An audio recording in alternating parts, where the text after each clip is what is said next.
안녕하세요. 북한 바르고하기의 문동입니다. 오늘은 북한의 여가 생활에 대해서 알아보도록 하겠습니다.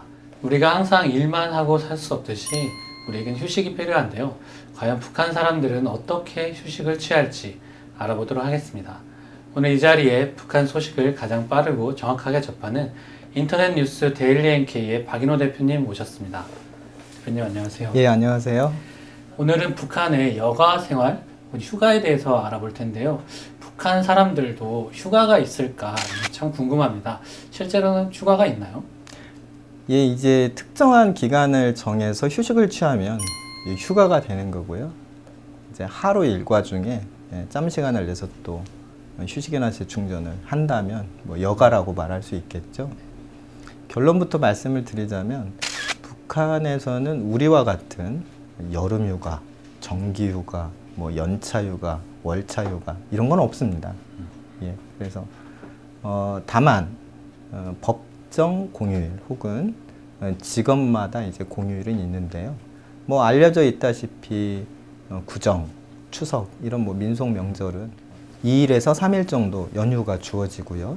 그리고 또 김일성 생일, 김정일 생일, 김정은 생일, 그리고 뭐 군대를 만든 날, 뭐 당을 세운 날 이런 날들이 이제 북한의 공식 국경일입니다. 하지만 국경일에는 여러 가지 정치 행사가 강요되기 때문에 뭐 진정한 의미에서 휴식일이다 이렇게 말하기는 좀 곤란할 것 같고요. 협동농장에서 일하는 농민들은 매달 3일 정도의 휴무일이 있습니다. 그러니까 1일, 11일, 21일 이런 식으로 열흘에 한 번씩 휴무일이 주어지고요. 그 다음에 공장기업소나 뭐 행정직 또 편의봉사 분야의 그런 일반 노동자나 사무원들 같은 경우에는 주 1회 일요일이 이제 휴식일이 됩니다. 그리고 토요일 같은 경우에도 휴무일인 곳도 있고 토요일 오전에 또 일을 하는 곳도 있고 그것은 좀 이제 단위 상황마다 조금씩 차이가 있습니다. 네, 한국의 휴가와는 약간 차이가 있는데요. 그럼 보통 북한의 주민들은 어떤 활동들을 하면서 휴식을 취하나요? 일단은 계층마다 좀 차이가 심합니다. 그러니까 간부층, 또 뭐 부유층, 또 도시에 거주하는 사람들 이런 사람들 같은 경우에는 뭐 상대적으로 좀 더 많은 여가 생활을 다양하게 보내고 있다 이렇게 말씀드릴 수 있고요. 일반 노동자층, 농민층 그리고 지방, 소도시나 농촌에 거주하는 분들은 사실은 여가다운 여가가 없다 뭐 이렇게도 얘기할 수 있습니다. 왜냐하면 자기 소속 조직이나 직장에서 부여된 일을 끝나면 먹고 살기 위해서 이제 부업을 해야 됩니다. 그러니까 개인 소토지 농사를 짓는다든지 아니면 가축을 키운다든지 뭐 하다못해 산에 들어가서 나무를 해온다든지 뭐 산나무를 채집해서 시장 가서 판다든지 여러 가지 부업 활동을 해야 생계를 유지할 수 있기 때문에 북한 주민들에게는 서민들, 노동자층에는 우리가 생각하는 그런 여가는 없다. 저는 그렇게 좀 생각을 하고 있습니다. 다만 이제 그 중산층 이상 사람들, 도시거주의 간부층이나 부유층 같은 경우에는 그 여가 문화나 여가 비용, 여가 방식이 굉장히 다양해지고 있다. 이렇게 전해지고 있는데요. 첫 번째로는 뭐 외식 산업이 아주 발달을 하고 있습니다. 재미있는 것은 북한 도시의 중산층 이상들이 즐기고 있는 외식 산업이 중국의 외식 산업을 그대로 모방하고 있습니다. 우리 서울 같은 도시에도 주요 이제 상권에 중국 현지 음식점들이 많이 늘었지요. 그래서 뭐 양고기 꼬치점이라든지 중국 현지 분들이 드시는 그런 음식점들이 이제 많이 늘고 있는데 북한에서 요즘 좀 유명하다 싶은 식당들은 대부분 그런 컨셉을 가져온다고 합니다. 그래서 한국에서는 이제 중국의 대표 음식이라고 할 수 있는 그 양고기 꼬치 이것이 이제 확산되기 시작한 게 불과 2, 3년 전인데 북한에서는 먼저 5, 6년 전부터 그런 양고기 꼬치집이 이제 대도시에 많이 늘어난다든지 심지어 양고기 양념을 절인 것까지 모두 중국에서 수입해 옵니다. 그래서 이제 북한에서 평양이나 뭐 청진, 신해주 같은 대도시에서는 양고기 꼬치집에서 중국에서 수입해온 그 음식을 구워 먹으면서 맥주를 마시고 이런 것들이 상당히 고비용입니다. 그래서 한 4인 가족 기준으로 그런 식의 이제 종식당 가서 한 끼를 먹게 되면 50달러에서 100달러 정도를 소비하는, 달러 기준으로 해서 북한 노동자들의 평균 월급이 아직 1달러가 안 됩니다. 아, 월급이 1달러? 예. 그래서 북한 돈으로 따지면 뭐 2,000원에서 4,000원 사이인데 네. 시장 쌀 가격이 지금 5,000원을 넘고 있고요.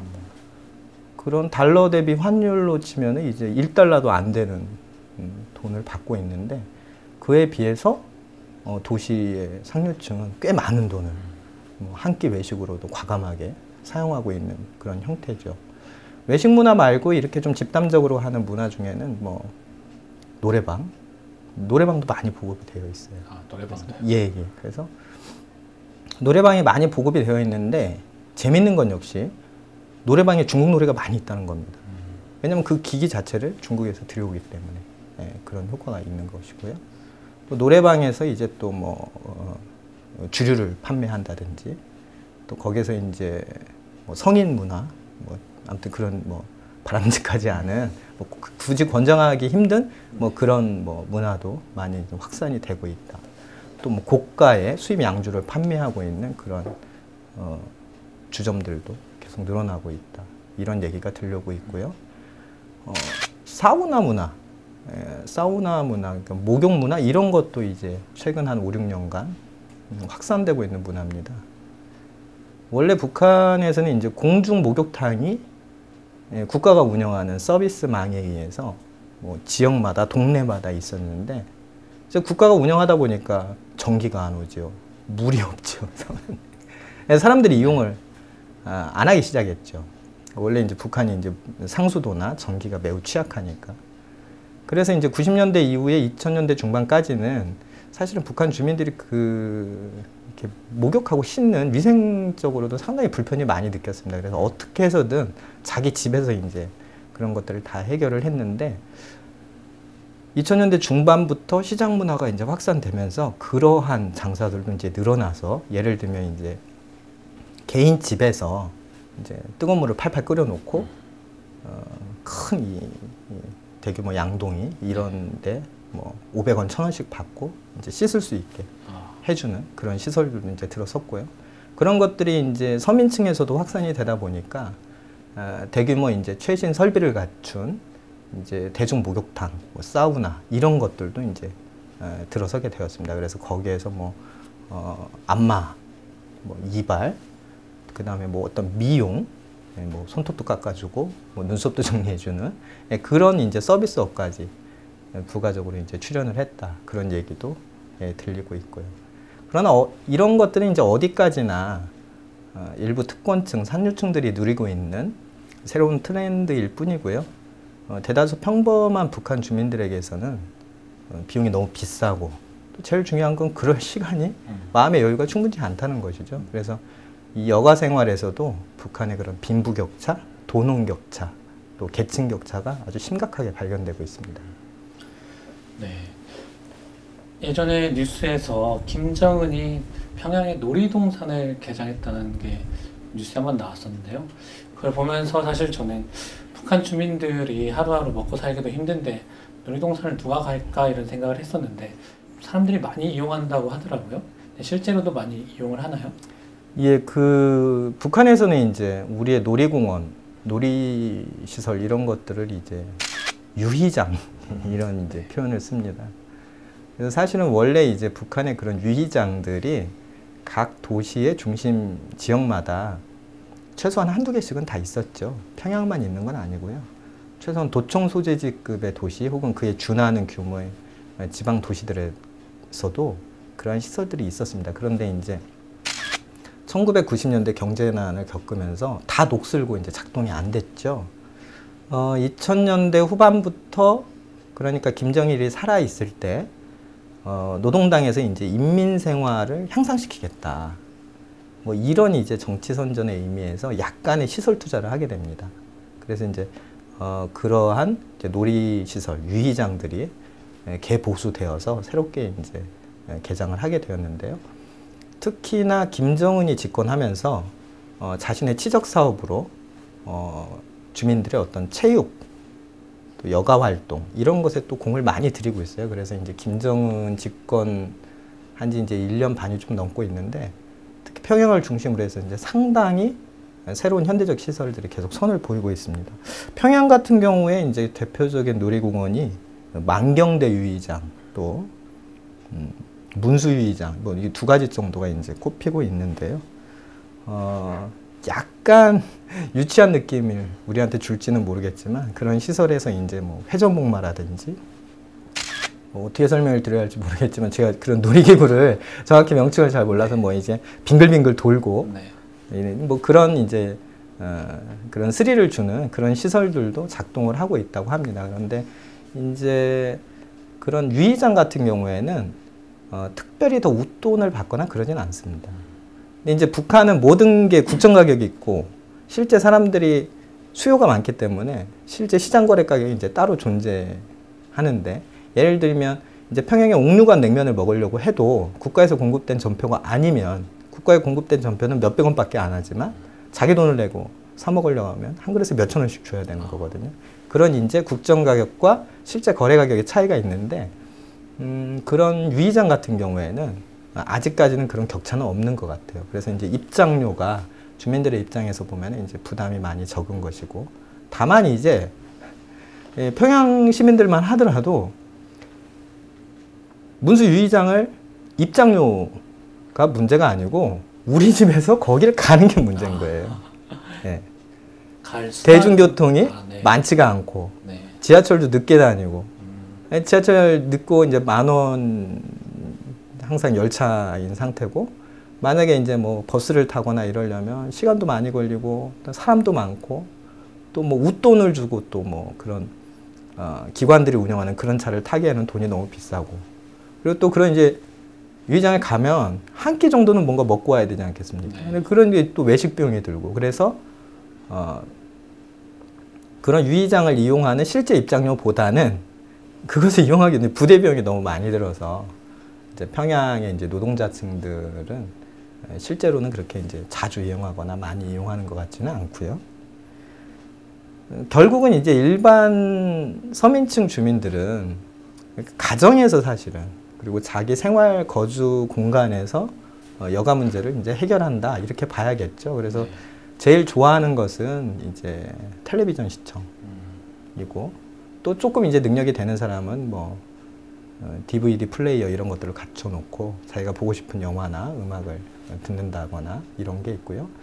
체육 같은 경우에는 탁구 또 그리고 공 하나만 있으면 해결이 되니까 축구 뭐 이런 것도 하고 있다 이렇게 전해지고 있고요. 여가 생활과 관련해서 이제 가장 이색적인 것은 북한 주민들이 이 카드놀이를 굉장히 많이 한다는 점입니다. 카드놀이, 포커 같은. 예, 그렇습니다. 그러니까 이제 카드를 이용을 해서 여러 가지 이제 룰을 정하는 게임을 하는 건데요. 이 역시 김정일의 지시예요. 그러니까 카드놀이를 많이 하면 머리도 좋아집니다. 뭐 이런 이제 또 교실을 내렸어요. 그래서 이제 뭐 카드 하는 것은 장군님의 교실을 따르는 거다 이런 이제 우스갯소리를 하면서 주민들이 생활적으로 많이 하는데 재밌는 것은 북한 주민들이 가장 많이 하는 카드 게임의 종류가 중국산이라는 겁니다. 카드 놀 게임의 종류. 예, 그렇죠. 이제 카드를 가지고 적용하는 규칙이 중국에서 이제 가장 대중적이라고 하는 홍스. 그러니까 뭐 룰을 제가 이제 다 설명드리기는 시간이 부족한데 아무튼 뭐 우리에게 익숙한 뭐 원카드나 포카드 뭐 이런 게 아니고 중국 국민들이 가장 널리 하는 홍스라고 하는 게임을 주로 즐겨하고요. 그건 이제 북한말로 이제 주패놀이 뭐 이런 식으로 표현을 하기도 합니다. 화투도 있다고 해요. 화투도요? 예. 그래서 화투를 가지고 주로 하는 것은 고스톱 이런 게 아니고 미나토라고 하는데 물론 이제 고스톱도 일부 하는 주민들이 있다고 합니다. 이제 그런 게 다 중국 또 중국 조선족 이렇게 경유해서 한류가 이제 간접적으로 들어간 것 같은데요. 어쨌든 북한 당국은 화투는 별로 반겨하지 않는 것 같아요. 그래서 이제 화투 놀이를 하다가 뭐 이제 간부나 누구한테 이제 들키게 되면 이제 매주 토요일 날 뭐 그 조직 회의에 나가서 하는 주생활종화 때 이렇게 반성해야 되거나 이제 조금 이제 자비판을 하거나 공개 비판을 받아야 되는 그런 것이고요. 그러니까 트럼프라고 하죠. 그 카드로 하는 종류의 게임들은 전혀 제재가 없이 북한 당국도 뭐 군인들이 됐던 뭐 대학생이 됐던 일부 권장하기도 하는 그런 상황이라고 합니다. 이번 시간에도 또 제가 생각하는 좀 특이한 질문을 드리겠습니다. 제가 예전에 저기 백두산, 중국을 통해서 백두산을 한번 갔었는데 예. 이렇게 중국 쪽에서 북한 쪽을 이렇게 바라보고 있는데 백두산 천지에서 물놀이를 하는 북한 사람들이 있더라고요. 예. 그런 거 보면서 참 신기하다. 어떻게 이렇게 높이 올라와가지고 저기서 물놀이를 하고 있을까 그런 생각이 많이 들었는데 북한 사람들이 뭐 좋아하는 휴양지라든지 혹은 자주 가는 이런 여행지가 있나요? 북한에도?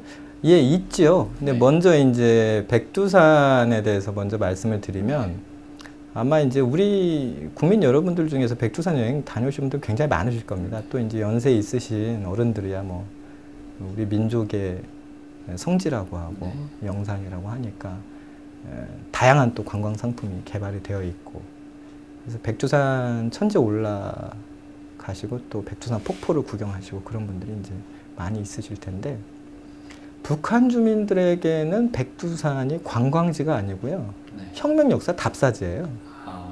네. 그래서 백두산에 네. 놀러 간다는 말 자체가 성립이 안 되는 것이죠. 아, 그래서 이제 김일성이 백두산의 전기를 받아 거기를 근거지로 해서 항일 운동을 시작을 했고 심지어는 이제 러시아에서 태어난 김정일의 고향이 바로 거기다 이렇게 역사까지 이제 위조할 네. 정도로 그리고 또 이제 김씨 가문을 뭐 백두혈통이다 이렇게 또 신격화하고 있기 때문에 이 백두산이라고 하는 것은 이제 북한에서 사상 정치적으로 굉장히 이제 범접할 수 없는 그런 곳이죠. 그래서 백두산을 간다는 것은 김일성, 김정일 또 김정숙이 백두산에서 그 근방에서 이제 혁명 활동을 했던 사적지를 돌아본다는 의미입니다. 그리고 뭐 그들을 따라서 자신도 이제 혁명가가 되겠다.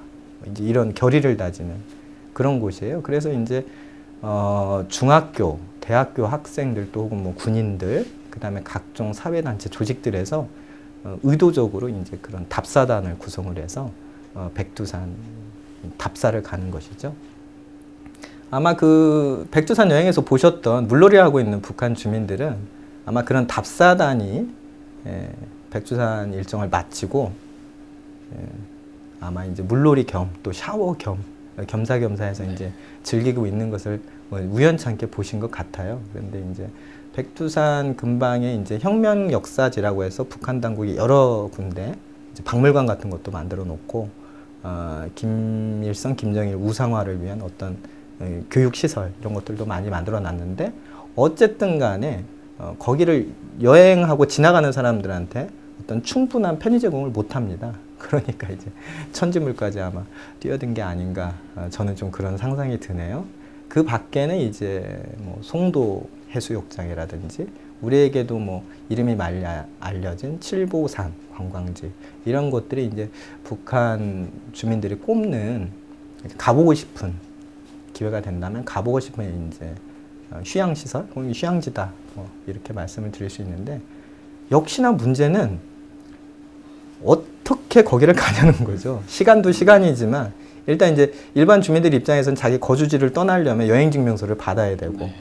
또 거기까지 가는 대중교통편이 잘 마련이 돼 있는 것도 아니기 때문에 이제 자기 거주 지역을 벗어나서 뭐 차로 뭐 3시간, 4시간 혹은 하루 이렇게 멀리 가는 여행이라든지 휴양이라는 건 사실은 북한 일반 주민들은 말 그대로 상상도 못하고 사는 겁니다. 그래서 그런 유원지나 휴양시설은 대부분 이제 체제선전용 혹은 외국인 관광객들을 접대하기 위한 시설 그런 것으로 활용이 되고 있지 보통 주민들이 일상생활에서 누리는 시설은 아니다.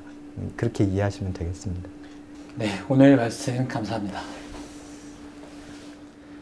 네, 오늘 북한의 휴가 문화와 여가에 대해서 알아봤습니다. 북한 주민들에게 휴가나 여가는 사실 사치스러운 일일 수도 있습니다. 하지만 우리가 북한을 이해하는 데 있어서는 중요한 요소가 될 수도 있습니다. 우리가 북한을 이해할 때 독재나 식량난, 경제난 등으로만 이해하는 것보다 북한 주민들이 실제로 어떻게 살고 있는지를 이해하는 것도 앞으로 통일을 대비하는 데서 중요한 역할을 할 것 같습니다. 오늘 시청해 주셔서 감사합니다.